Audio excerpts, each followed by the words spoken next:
అదే మరిగా ఏదైతే అన్నా క్యాంటీన్లో ప్రిపేర్ చేస్తే వాళ్ళని కూడా పిలిపించాం. అదే సమయంలో కలెక్టర్ గారు కొంత ఆదేశాలు ఇచ్చి కొంత ఫుడ్ ప్రిపేర్ చేశారు.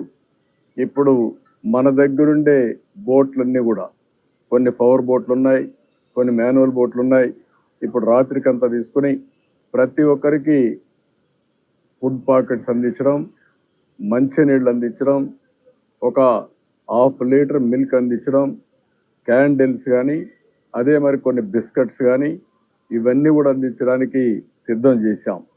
ఇప్పుడు అన్ని సిద్ధం చేసి వెహికల్స్ పంపించి ఇవన్నీ కూడా సుజావుగా వారి జరిగే విధంగా చేరే విధంగా ఆలోచిస్తున్నాం.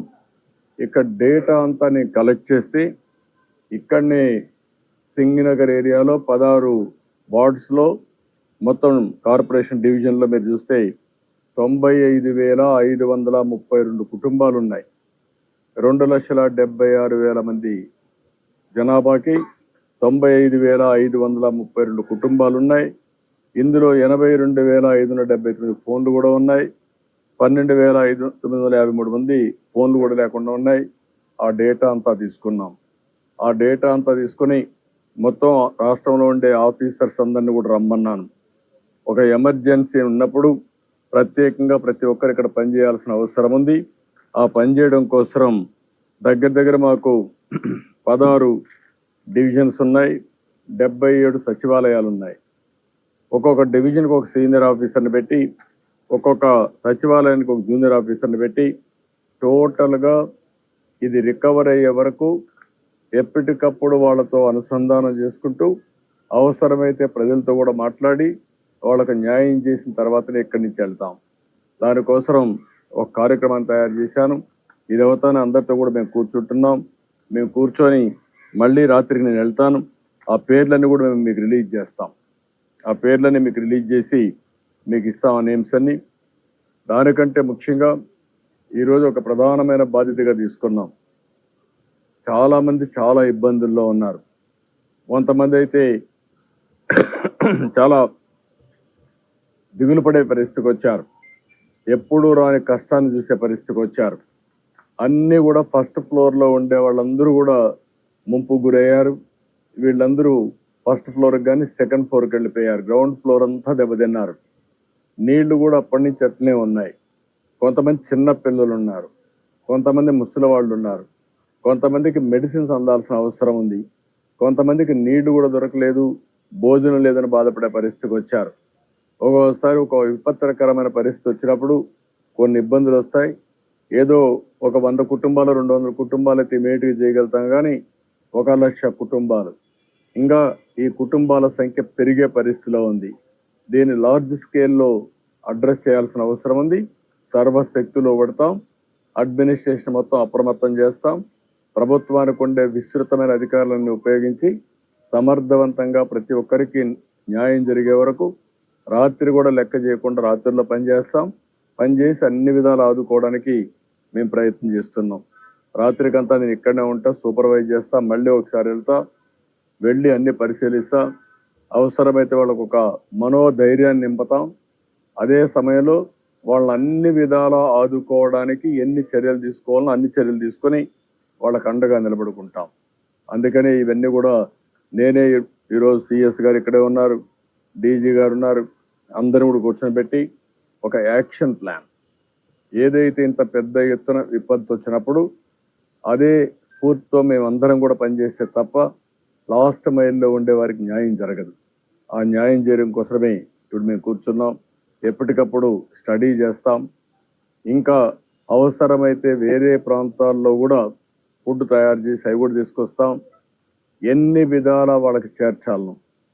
ఎందుకంటే ఎప్పటి లోపల ఈ బుడమేరు నీళ్లు తగ్గుతాయో మనకు తెలియదు.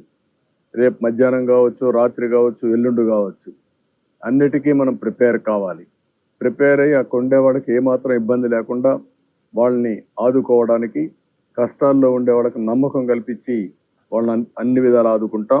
ఆ కార్యక్రమంలోనే నేను ఉన్నా. ఇక్కడ మీకు ఏదైనా డౌట్స్ కానీ ఇప్పుడు ఇది అయిన తర్వాత మేము ఆఫీసర్స్ అంతా రివ్యూ చేసుకొని రోల్ క్లారిటీ ఇచ్చిన తర్వాత, ఎందుకంటే కన్ఫ్యూజన్ లేకుండా ఎవరేం చేయాలనో చాలా స్పష్టమైన రోల్ క్లారిటీ ఇస్తాం.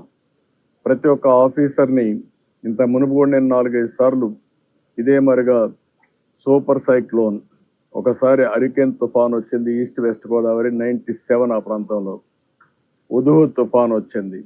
ఆ తర్వాత హైదరాబాద్లో ఒకసారి పెద్ద ఎత్తున వరదలు వచ్చాయి.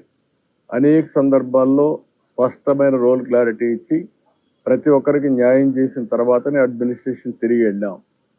ఈరోజు మేము సెక్రటరియట్లో కూర్చోవచ్చు, లేకుంటే స్టేట్ డిజాస్టర్ మేనేజ్మెంట్ అథారిటీలో కూర్చోవచ్చు. కాదు, ఇక్కడనే సింగ్ నగర్లో దగ్గరగా ఉండే ఇక్కడ మేము కూర్చోవాలి, ఇక్కడి నుంచే పని చేయాలి, పని చేసి వాళ్ళకు ఒక నమ్మకాన్ని కల్పించాలి. వాళ్ళు గట్టిగా అరిస్తే మాకు వినపడే పరిస్థితి ఉండాలి. అందుకే ఇక్కడే కూర్చున్నాం. ఇక్కడి నుంచే కూర్చొని రేపు ఎల్లుండి కూర్చొని ఇక్కడ అన్ని సరి చేసిన తర్వాతనే ఇక్కడ వదిలిపెడతాం. ముందు నేను ఇష్యూ బ్రీఫ్ చేశాను ఆయనకి. జరిగిన సంఘటన ఈరోజు మీరు చూస్తున్నారు. 98లో ఒకసారి నేను చెప్పిన ప్రకారం 9,28,000 క్యూసెక్స్ ఆఫ్ వాటర్ వచ్చింది. ఆ తర్వాత 9,72,000 క్యూసెక్స్ ఆఫ్ వాటర్ రావడం ఇది మొదటిసారి చరిత్రలో. ఇటీవల కాలంలో ఎప్పుడు ఇది రికార్డు కాలేదు కృష్ణా నదిలో. అలాంటిది వచ్చినప్పుడు వారి దృష్టికి కూడా తీసుకొచ్చి ఇప్పటికే కొన్ని వీక్ బండ్స్ ఉన్నాయి. ఇప్పటి వరకు మనం ఇక్కడ చూస్తున్నాం విజయవాడలో జరిగిన డ్యామేజ్. ఇక్కడి నుంచి డౌన్ బిలో వెళ్తుంది. ఆ డౌన్ బిలో వెళ్ళినప్పుడు కొన్ని దిక్కల బండ్స్ అన్ని కూడా వీక్గా ఉంటే ఆ నీళ్లు కూడా పొలాల మీదకి కానీ లేకపోతే గ్రామాల మీదకి కానీ వచ్చే అవకాశం కూడా ఉంటుంది. దాన్ని కూడా మానిటర్ చేసుకోవాలి రాత్రికి.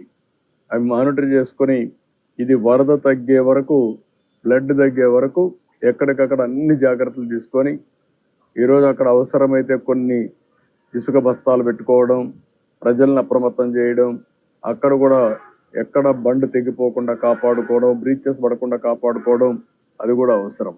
దానికి కూడా ఏమేం చేయాలో అవన్నీ చేస్తాం.